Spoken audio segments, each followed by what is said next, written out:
Edip götür. Ama sizden değil. Neyse baktık başladık. Dedim sinyor nereye bunun böyle önce açıldı. Dedim bu kenardan al böylece. Ben aldım lafı gittim. Bağırdı yeter. Dedim 5-6 tepala bu kadar nasıl olur mu? Ben çıkmadan sen geleceksin. Çıkmadan o girecek olur mu öyle?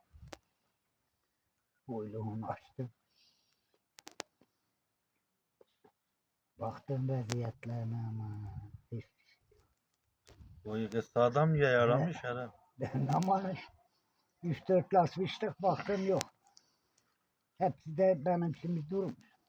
Dedim Cemal emmi ben ambarkadan biçim getireyim. Sizden buradan alın gidin. Ne kadar götürürse değişe verince. Hey öyleydi. Ben arkadan alıcı dedim ben bu kattan götürdüm sonra bunun yarısı kalmıştı. Benim düştüğüm yerden böyle kenarı olmaz böyle kalıyordu. Neresi bu kattan las alıcıydı. Her yok bir şey yok. Tırpandığına bilmirler. Yeci de yok. Ne demeyeceği amına koyayım. Malın suyunu içiyle olmuş. Rehleri sapsarı. Ama bizim kanalı ne? He, anı kanalı. Ha buradaki kanalım mı? He. Üstüne bana yerine düştüm.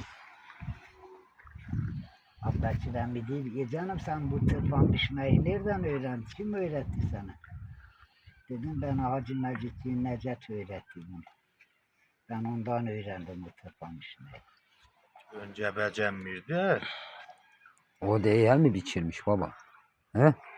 Hacı Necdet Bey bir şey Tam var. böyle bir tane bir sarı. Hacı Necdet. Tırpanı mı? He. Ya bu ama böyle bilekleri var diyor. Vallahi Ne mütçemmişler, Muhammed evet, Dağı'nın şerif. evi bu kadar. Bu kadar. Hatırlamıyorsun Hacı Necdet sen? Ne? Hacı Necdet. O ya İşin Recep'in babasını. ben hatırlıyorum. Bu kadar ne iş Tam heremi? böyleydi dolananı. Doldurayım mı? Yok 5-6 kilo burada uşak çimik kucaklar korara bir atardı. Mütçememişti. İriydi. Bunlar da şey, Onda. 4 tane var ya 3 gündür remukta beğenir. Hüseyin öldükten sonra herif bir kasıcı yakaladı ya meraktan. Onun oğlu öldü. Evlat acısı mı yedi? Kepçede dereye öldü şimdi sene. Biz En hastaydı şeydeydi. Operatör müydü Üstlerine sen? gittik görmeye. Ben kiminle gittim? Biriyle gittim. Bir Ben çobandım. Peyremciyle hodağıdım. Fatih abi. mühkemedi ha baba. Onun içine ben şaşardım. Hayret bir şey. Eski heriflerin çoğusu mütçememiş ya. O çalışmaya da iyiler yani. O şimdi imkan olsun böyle yeme içme olsun. He. Neydi? Şimdi öyle de şerem. Yani şu anki imkan olsun artık. Karpuzu nereden tanıdın şu amına koyayım salatayı domatesi. Bulmak için ne etmek lazım hadi bana. Eymeh yok ama düzgün.